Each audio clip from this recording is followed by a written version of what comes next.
In the early hours of a quiet Sunday morning in 1982, a 12-year-old boy vanished while doing one of the safest jobs in America, delivering newspapers in his own neighborhood.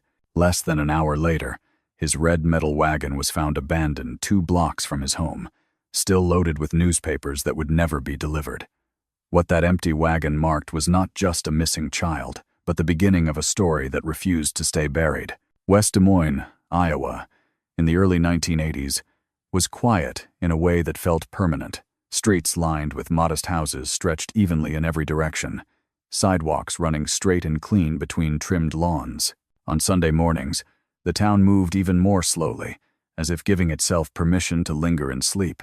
Before dawn, the air was cool and slightly damp, carrying the faint smell of grass and concrete that had absorbed the night. Johnny Gosch lived inside that calm. Johnny was 12 years old, tall for his age, with the kind of posture that came from being used to responsibility. He lived with his parents, John and Noreen, in a neighborhood where children walked to school, and neighbors waved without thinking about it. Mornings followed patterns here. People woke up at the same times. Cars left driveways in the same order. Nothing felt unpredictable. Johnny's paper route fit neatly into that rhythm. Delivering newspapers was work, but it was also routine. He knew the route by heart, each house arriving in the same order every morning. He knew which porches creaked and which didn't, which dogs barked behind fences and which slept through his passing. The smell of fresh ink clung to his hands after he tore open the bundles at the paper drop, sharp and slightly metallic. Most mornings, Johnny woke his father before leaving. Johnny Gosch would pull on a jacket and walk with him, helping load the papers, talking quietly as the sky began to lighten. It was a simple routine, one they had repeated enough times that neither of them had to think about it. Johnny liked having his father there. It made the start of the route feel anchored, settled. That Sunday morning, he didn't wake him. Johnny moved quietly through the house instead, careful not to make noise. He clipped a leash onto Gretchen, the family's miniature dachshund. The dog's tail wagged low as she followed him, nails clicking softly on the floor. Outside, the streetlights still glowed, casting pale yellow circles onto the pavement. The air felt cool against his face as he stepped out the door. At the paper drop, other boys were already there. They stood near the stacks of newspapers, shifting their weight, rubbing their hands together against the cold. Johnny greeted them briefly and began loading his share into his wagon. The metal frame rattled as the weight settled, the wheels squeaking faintly when he pulled it forward. Several paperboys later remembered seeing him there, doing exactly what he always did. Nothing about him seemed unusual. Johnny finished loading and started pulling the wagon away from the drop. Gretchen trotted beside him, the leash loose in his hand. The street was quiet, broken only by the distant sound of an engine starting somewhere farther down the block. He walked at an easy pace, not rushed, not hesitant. Near the paper drop, a man stood by a blue two-toned car. The man was stocky, older than the boys delivering papers, and he watched Johnny as he approached. When Johnny drew closer, the man spoke to him, asking for directions. Johnny stopped. He listened. Another paperboy, John Rossi, noticed the exchange and felt something about it was off. He stepped closer. "He's asking for directions," Johnny said, turning slightly toward Rossi. He asked him to help explain. Rossi glanced at the car. He noticed the color. He looked at the license plate without thinking much about it. The man thanked them. The conversation ended. Johnny continued walking north, pulling his wagon toward the start of his route. As he moved away, another paperboy noticed something else. A second man appeared, walking behind Johnny at a distance. Close enough to follow, far enough not to draw attention. The boy watched for a moment, uncertain what he was seeing, then turned back to his own route. Johnny kept walking. A neighbor later heard the sound of a car door slamming shut. She looked up just in time to see a silver Ford Fairmont speed north, away from the area where Johnny's wagon would soon be found. The engine noise faded quickly, swallowed by the quiet of the neighborhood. By the time customers along Johnny's route began waking up, something was already wrong. Phones started ringing at the Gosch house. Complaints about undelivered newspapers came in, one after another. Noreen answered them, confused at first, then uneasy. Johnny was usually punctual. He didn't miss deliveries. Johnny Gosch stepped outside around 6 in the morning and began walking the route. He didn't have to go far. 2 blocks from their home, he found Johnny's wagon. It stood alone on the sidewalk, newspapers still stacked neatly inside. The handle rested at an angle, as if it had been let go suddenly. Gretchen was nearby, the leash no longer in Johnny's hand. John stood still, staring at the wagon. The street around him was quiet. No one else was outside. The papers hadn't been touched. He turned and ran back to the house. West Des Moines remained half asleep as the morning edged forward. The sky lightened slowly, shifting from deep blue to a thin gray, the kind that made everything look unfinished. Porch lights still glowed on some houses, while others had already gone dark. The street smelled faintly of dew and paper ink, the quiet broken only by distant engines starting up for church or early errands. Johnny pulled his wagon steadily, the metal wheels rattling softly against the pavement.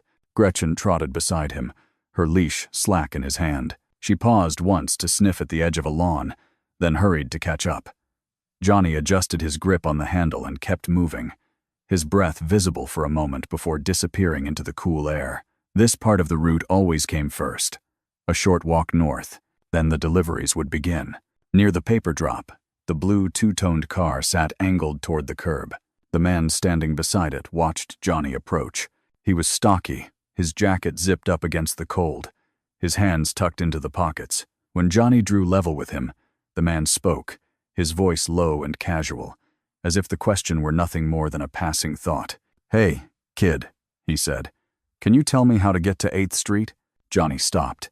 He shifted his weight, glancing at the car, then back at the man. He knew the streets well enough. He lifted one hand and started explaining, pointing briefly before hesitating. Another paper boy, John Rossi, stood nearby, tearing open his own bundle of newspapers. He looked up as he heard Johnny talking to the man. Something about the scene caught his attention, the way the man stood too close, the way he watched Johnny's face instead of the street. Johnny turned slightly toward Rossi. "He's asking for directions," Johnny said. "Can you help me?" Rossi stepped closer, listening as the man repeated the question. Rossi glanced at the car again, blue, two-toned. He noticed the license plate without trying to memorize it. The man nodded, thanked them, and stepped back. Johnny tightened his grip on the wagon handle and started walking north. The blue car stayed where it was. As Johnny moved farther from the paper drop, the street stretched out ahead of him, quiet and empty. The houses along this block looked identical in the dim light, their windows dark, their driveways vacant. Gretchen's nails clicked against the sidewalk, the sound rhythmic and familiar. A short distance behind him, footsteps echoed softly. Another paperboy glanced over his shoulder and saw a second man walking behind Johnny. The man kept his distance, far enough back to look incidental, close enough to remain clearly on the same path. The boy watched for a few seconds, then turned away, unsure what he was seeing. Johnny didn't look back. He reached the point where his route officially began, the place where he would normally stop, pull a newspaper from the stack, and start making deliveries. Instead, the wagon slowed. The handle dipped slightly. Something interrupted the flow of movement that had carried him there. Nearby, a neighbor inside her house heard a sharp sound. A car door slamming shut. She looked up from her kitchen window just in time to see a silver Ford Fairmont speeding north. The car moved fast, too fast for the quiet street, its engine noise rising sharply before fading into the distance. She frowned, trying to place why it caught her attention, then turned back to what she was doing. The sidewalk where Johnny had been moments earlier stood empty. The wagon sat a short distance away, angled toward the curb. The newspapers inside were still neatly stacked, untouched. Gretchen stood nearby, confused, tugging lightly at the leash that no longer led anywhere. Time continued to move. Across the neighborhood, people began waking up. Coffee pots gurgled to life. Radios clicked on. Doors opened and closed. The sun crept higher, washing the street in pale light. At the Gosch house, the phone rang. Noreen answered, her voice still thick with sleep. The caller complained about a missing newspaper. Noreen apologized automatically, promising to look into it. When the phone rang again, then again, the pattern began to feel wrong. Johnny was punctual. Johnny didn't miss houses. She checked the clock. It was past 6. John Gosch pulled on his shoes and stepped outside. The air felt colder than it should have, sharp against his face. He walked quickly at first, then faster, following the route he had walked so many times before. His eyes scanned the sidewalk, the curbs, the driveways. He spotted the wagon almost immediately. It stood alone 2 blocks from their home, its red metal frame stark against the gray concrete. Newspapers filled it to the top. None had been delivered. The handle rested at an odd angle, as if it had slipped from a hand mid-motion. John stopped. For a moment, he didn't move at all. He stared at the wagon, his chest tightening as he took in what wasn't there. No Johnny, no movement. Just the quiet hum of the neighborhood beginning its day. He turned and ran back toward the house. Inside, Noreen looked up as he burst through the door. One look at his face told her something was wrong. He didn't need to explain. He didn't need to speak. "The wagon," he said, his voice tight. "It's still full." Noreen's hand went to her mouth. She stood frozen for a second, then reached for the phone. Her fingers shook as she dialed, her mind racing ahead faster than her body could follow. Outside, Gretchen wandered back toward the house on her own, the leash dragging along the sidewalk behind her. By the time the police were called, the morning had fully arrived. The sun sat higher now, bright enough to cast clear shadows along the street. Neighbors began stepping outside, drawn by the tension in the air. Word spread quickly, carried from porch to porch in hushed voices. A boy was missing. Johnny Gosch had vanished somewhere between the paper drop and the start of his route. No one had heard a scream. No one had seen a struggle. The street itself offered no answers, only the stillness of a place where something had ended without announcement. As officers began arriving, notebooks in hand, the wagon remained where it was found. The newspapers lay untouched, the ink smudging faintly onto Johnny's fingers where he had last handled them. The route had stopped, and whatever had taken Johnny had done so without leaving behind a single, clear explanation. West Des Moines felt different once the police arrived. The quiet of the morning fractured into smaller sounds, car doors opening and closing, radios crackling, shoes scuffing against pavement. Patrol cars lined the street near the abandoned wagon, their lights flashing without sirens, red and blue reflections sliding across windows and mailboxes. The air still smelled like dew and ink, but now there was something else mixed in, sharp and metallic, the scent of tension settling into the neighborhood. Noreen Gosch stood near the front of her house, arms wrapped tightly around herself. She watched as officers moved back and forth, writing notes, asking questions, pointing down the sidewalk where Johnny had last been seen. Her eyes followed every movement, searching faces for reassurance that never came. John stood beside her, his jaw clenched, his hands opening and closing as if he didn't know what to do with them. An officer approached, his expression careful. "When did you last see him?" he asked. "Before dawn," Noreen said. Her voice came out steady, though her fingers trembled against her sleeve. "He went to do his paper route." The officer nodded, writing. He asked about Johnny's habits, his route, whether he had ever talked about leaving. Noreen shook her head at each question. No, no, no. Another officer examined the wagon. He bent down, touching the handle, then straightened, looking around the area. No footprints stood out, no torn clothing, no sign that anything had gone wrong. The newspapers inside remained neatly stacked, their edges crisp, untouched by the morning. Neighbors gathered at a distance, murmuring to one another. A woman pointed toward the north end of the block, mentioning the silver car she had seen speeding away. Her voice wavered as she spoke, uncertainty creeping in as she replayed the moment aloud. Had it really stood out? Or did it only feel important now? An officer wrote down her statement anyway, his pen moving methodically across the page. At the paper drop, officers spoke with the other paper boys. John Rossi stood with his hands shoved into his jacket pockets, rocking slightly on his heels as he described the man in the blue two-toned car. He mentioned the way the man asked for directions, how Johnny had turned to him for help. "I thought something was strange," Rossi said, his voice low. "I just didn't know why." Another boy mentioned seeing someone walking behind Johnny. He couldn't describe the man clearly, just that he was there. Police canvassed the area, knocking on doors, checking garages, peering down alleys. The search expanded outward in slow, widening circles. Every few minutes, someone glanced toward the street, half expecting Johnny to appear, pulling his wagon, confused but unharmed. He didn't. By mid-morning, the questions began to shift. Officers spoke quietly among themselves. Their voices lowered when they thought Noreen couldn't hear. The word runaway surfaced, tentative at first, then more confidently. Johnny was 12, they reasoned. Children left home sometimes. Maybe he had decided to go somewhere else. Maybe he was hiding. Noreen overheard and stiffened. "He didn't run away," she said, stepping forward. Her eyes were sharp now, focused. "He wouldn't leave his papers. He wouldn't leave his dog." The officer paused, then nodded. Though his expression didn't change, policy moved slowly. Noreen learned that Johnny could not officially be classified as a missing person yet. 72 hours had to pass. The words landed heavily, absurd and cruel in their logic. She felt anger rise up, hot and sudden, pressing against her chest. 72 hours? She repeated. He's 12 years old. Police activity continued, but without urgency. Notes were taken, statements logged, no suspects named, no immediate alerts issued. The neighborhood settled into a tense stillness. The flashing lights eventually replaced by quiet watchfulness.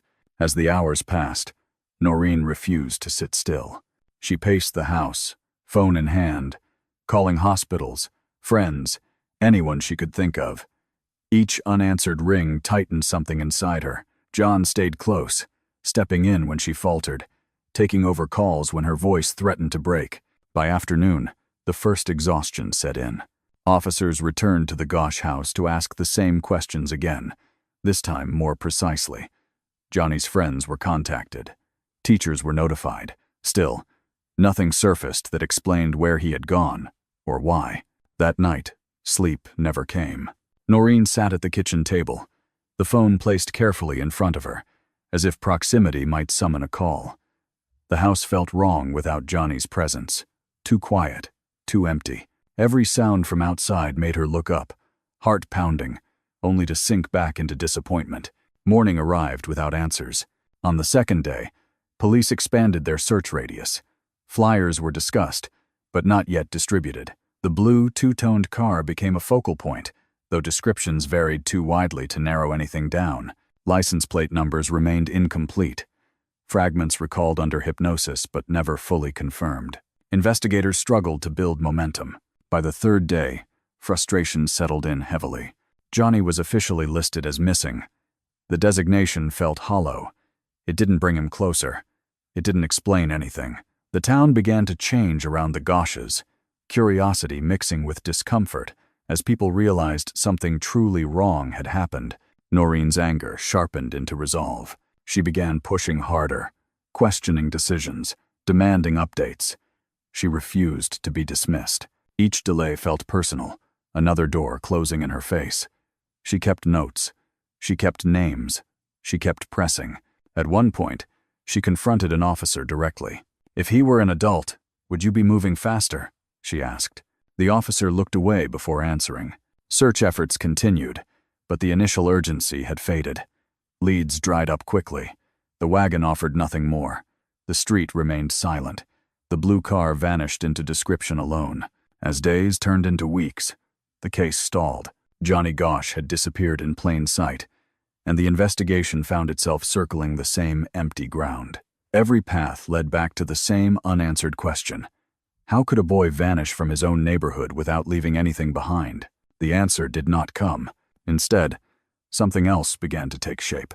A mother's determination hardened, quietly, relentlessly, refusing to accept that this was where the story ended. The days after Johnny disappeared blurred together without softening. Morning still came, night still followed. But time no longer felt like something that carried people forward.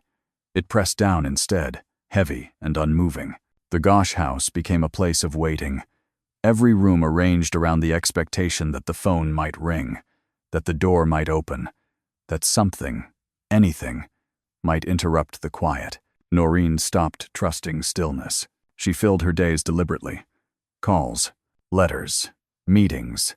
If she kept moving, she could keep the fear from settling fully into her body. She learned names quickly, memorizing investigators, officers, clerks, anyone who might have access to information she didn't.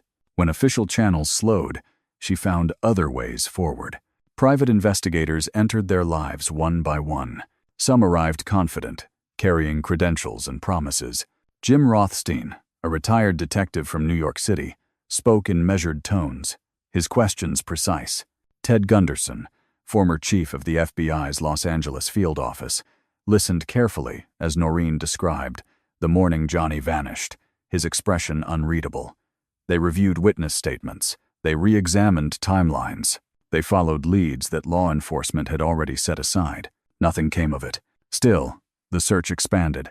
Posters appeared across Des Moines and beyond, Johnny's face staring out from bulletin boards and storefront windows. His hair was neatly combed in the photograph, his expression open, trusting.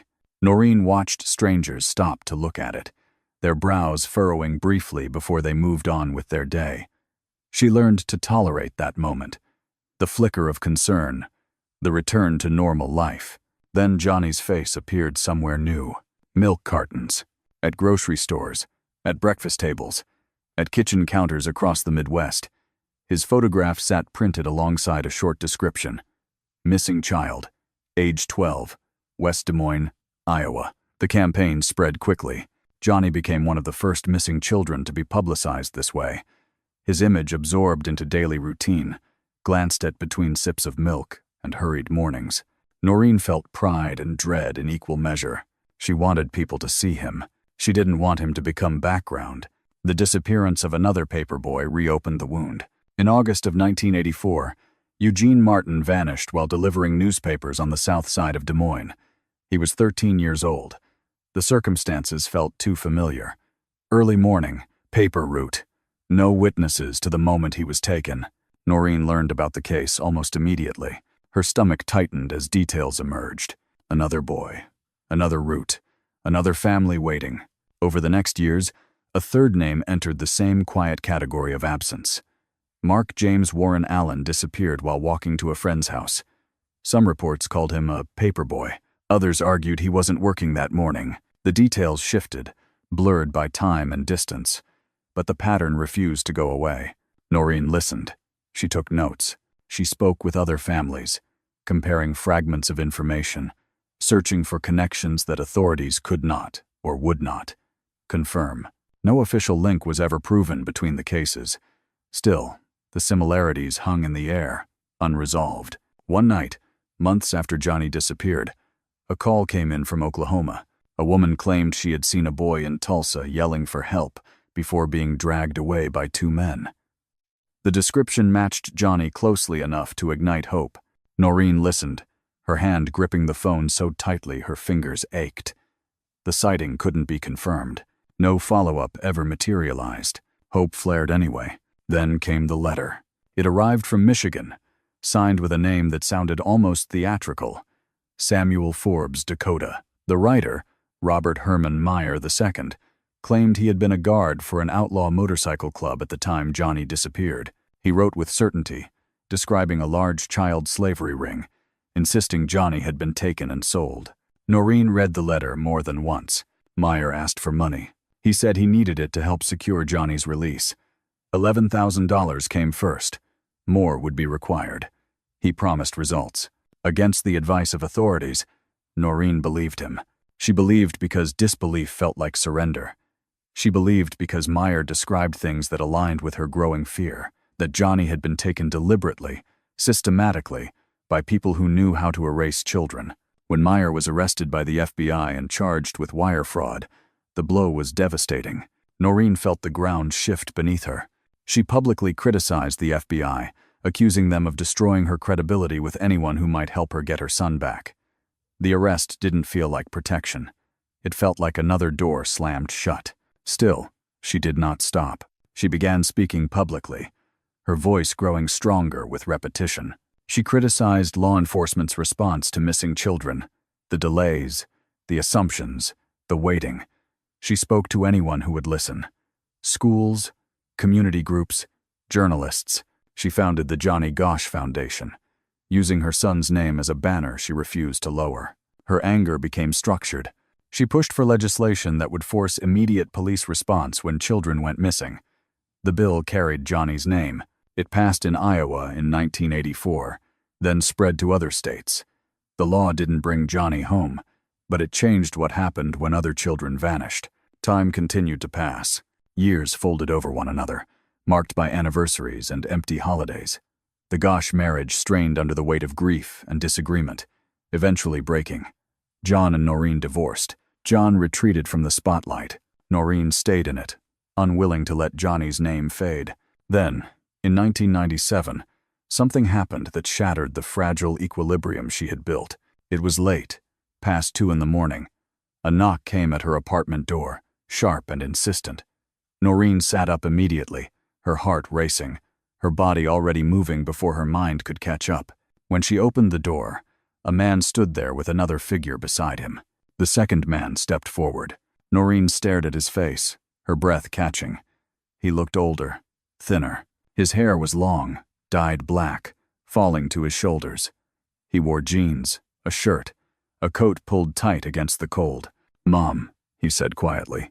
Noreen's hands flew to his chest as he opened his shirt, revealing a birthmark she recognized instantly. They talked for more than an hour. He spoke carefully, often glancing at the unidentified man beside him, as if seeking permission. He said he wasn't safe. He said he couldn't stay. He didn't say where he lived or where he was going. Then he was gone. Noreen stood in the doorway long after, the cold seeping into her bare feet, her body shaking with something that felt like relief and terror braided together. She told authorities what happened. They did not confirm her account. The questions multiplied. Had Johnny really returned, or had someone else come in his place? The public split sharply, belief hardening into camps that refused to meet in the middle. Noreen held her ground. Years later, photographs appeared on her doorstep. They showed boys bound and gagged. One image, black and white, appeared to show a boy she insisted was Johnny at 12 years old, his mouth covered, his hands tied, a mark on his shoulder. Another showed a man who looked lifeless. The images ignited national attention and immediate skepticism. Authorities traced some of the photos to an earlier case in Florida. Investigators said no crime had been proven. Noreen listened, but did not yield. She still recognized her son. As the years continued to stretch, Johnny Gosch's case no longer belonged only to a family or a town. It lived in hearings, in documentaries, in arguments about truth and belief. It lived in laws and institutions born from absence. And through it all, one fact remained unchanged. Johnny Gosch had never been found. The first serious crack in the silence did not come from a police briefing or a recovered piece of evidence, but from a man whose life had already been written off by most of the institutions meant to determine truth. In 1989, Paul A.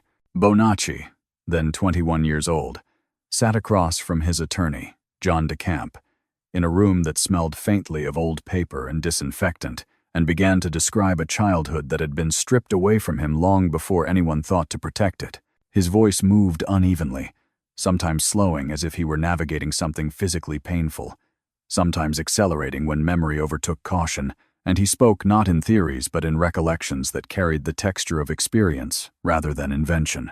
He said Johnny Gosch had been there. Bonacci described being abducted himself as a teenager and drawn into a network that trafficked children methodically, moving them through locations designed to erase identity and attachment, teaching them obedience as a survival mechanism rather than a choice.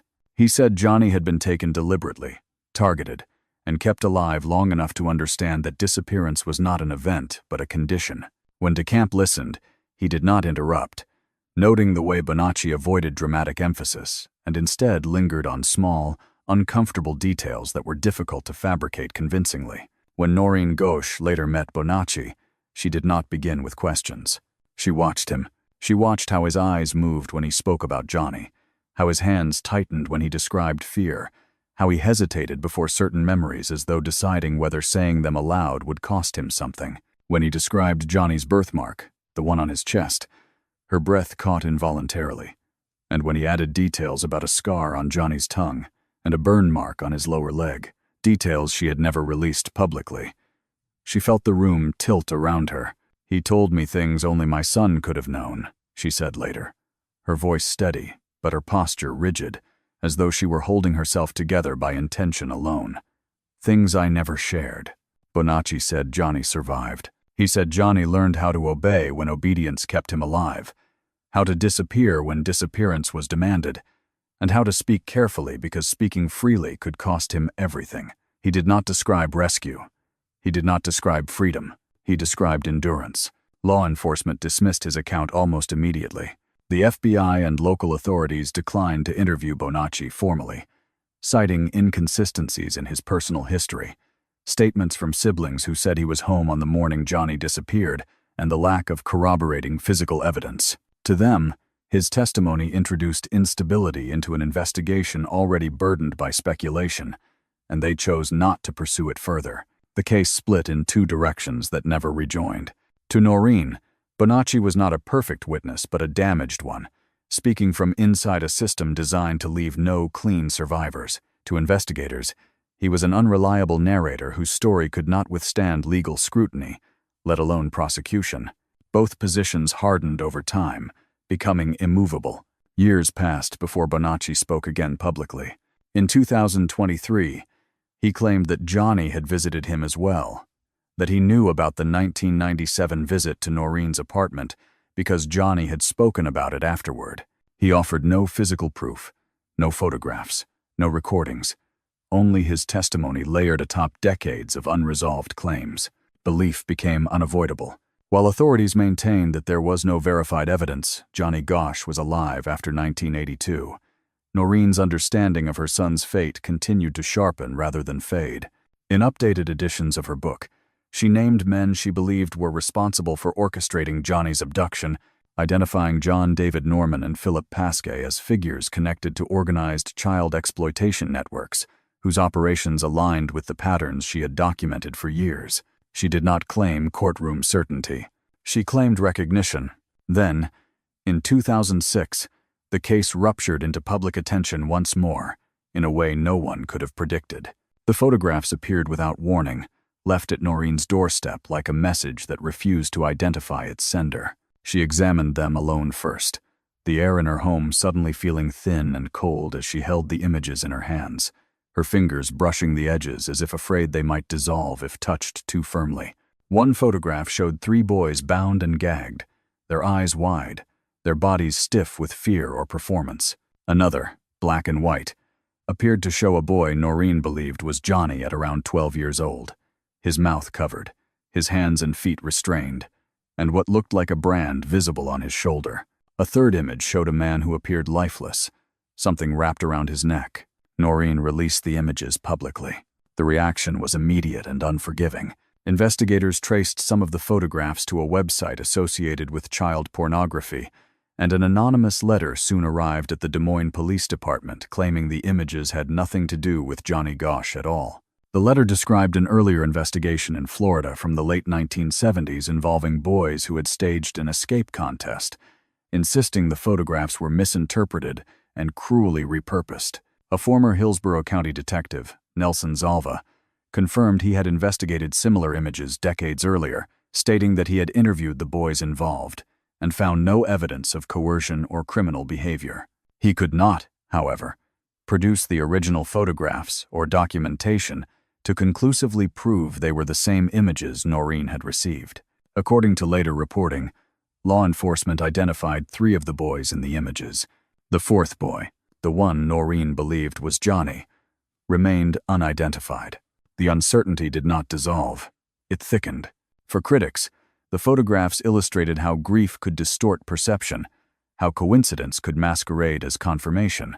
For supporters, they represented yet another instance where truth brushed against exposure, only to retreat again behind procedural doubt. Noreen did not retreat. She continued to insist, quietly and consistently, that she recognized her son, not from theory or hope, but from memory sharpened by decades of attention. By this point, the case no longer belonged solely to investigators or even to the Gosch family. It lived in documentaries, in courtrooms, in public arguments about credibility and denial. When Who Took Johnny was released in 2014, it did not resolve anything. Instead, it presented the case as it had always existed, fractured, unresolved, and suspended between official disbelief and maternal certainty.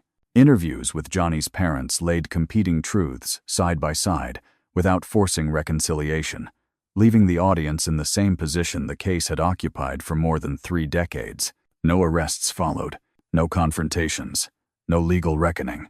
The revelations of the case did not arrive with handcuffs or verdicts, but with the uncomfortable realization that some crimes leave behind only testimony and absence, and that truth, when stripped of proof, becomes a question of who is willing to listen.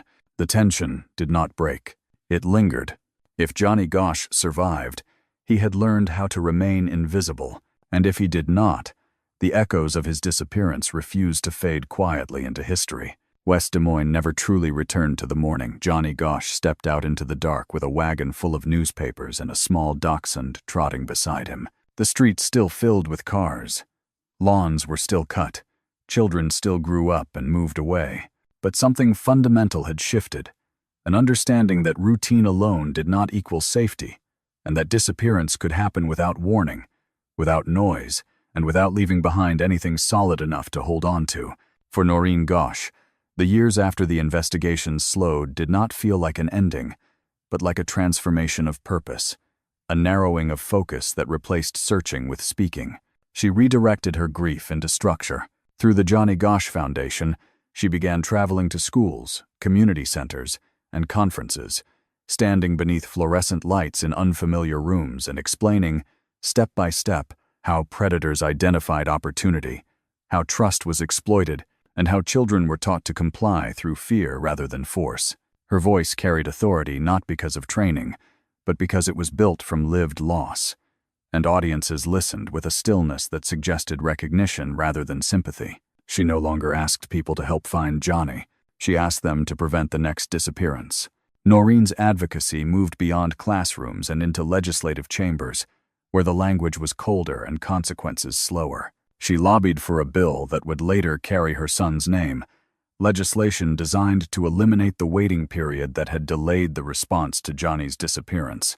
The Johnny Gosch bill passed into law in Iowa in 1984, mandating immediate police action when a child was reported missing, and similar measures would later be adopted in 8 other states. The change did not rewrite Johnny's story, but it altered what happened when other children vanished, and that mattered.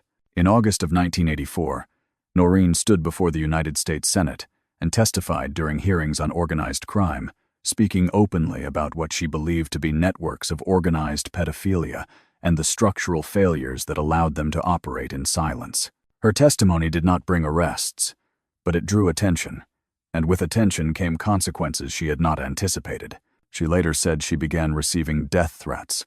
Still, she continued, Noreen also testified before the Department of Justice, pushing for a national response to missing and exploited children that extended beyond local jurisdictions and fragmented databases. The result was funding, $10 million allocated to establish the National Center for Missing and Exploited Children, an institution that would change how cases were tracked, shared, and prioritized across the country. She was invited to the White House. President Ronald Reagan welcomed her during the dedication ceremony, and for a moment, the absence at the center of her life intersected with the machinery of national power. The photograph captured her standing there, composed, resolute, carrying the weight of a story that had begun on a quiet Iowa street before dawn. Johnny was still missing. The years did not soften that truth. As public interest ebbed and surged, the case settled into a permanent state of unresolved tension, sustained by documentaries, books, and debate rather than active investigation. When Who Took Johnny was released in 2014, it did not promise answers. It presented contradictions. It allowed Noreen's certainty and official skepticism to exist side by side, leaving viewers to sit with discomfort rather than resolution. Johnny Gosch's father, John, remained cautious. Divorced from Noreen since the early 1990s, he stated publicly that he was unsure whether the 1997 visit his former wife described had actually occurred. His position reflected another reality of long-term disappearance, that even shared grief can fracture into different understandings, each shaped by the need to survive. As of 2025, no arrests have been made. Johnny Gosch has not been located, alive or deceased. His case is considered cold, but it remains open, suspended in official language that acknowledges absence without conceding finality. Files remain. Records exist. The question persists. What happened to Johnny Gosch? The aftermath of his disappearance cannot be measured only by what was lost. It must also be measured by what changed, by the laws rewritten, by the systems created, by the countless parents who learned from Noreen's insistence that waiting is not protection and silence is not safety. Johnny's face on a milk carton became a symbol, but his name became a mechanism, one that altered how the country responds when a child does not come home. And yet, for all of that, the ending remains incomplete. Some mornings in West Des Moines still resemble the one Johnny walked into. Quiet, dark, unremarkable. Paper routes have changed. Children carry phones now instead of wagons, but the vulnerability that morning revealed has never fully disappeared. Johnny Gosch left his house, believing he would be gone only a short while. The world he stepped into did not return him. What remains is the enduring weight of unanswered questions, carried not just by one family, but by a society forced to confront how easily a child can vanish, and how long the echo of that vanishing can last. The story does not close with certainty. It closes with responsibility. Because remembering Johnny Gosch is not about deciding what to believe, but about refusing to look away from what his absence exposed, and choosing, again and again, to act before another ordinary morning turns irreversible. Do you believe a child can survive by learning how to disappear? Or do you believe the truth would have surfaced by now if that were possible? Do you see a mother refusing to let go of her son? Or do you see grief reshaping memory in ways that feel true even when they cannot be proven? There is no easy answer here. But if this story stayed with you, if it unsettled you or made you question how we decide what is real, then don't let that discomfort fade quietly. Talk about it. Share your thoughts. Ask hard questions, and listen when others answer differently. Because sometimes, the most important part of a true crime story is not the solution, but the conversation it forces us to have.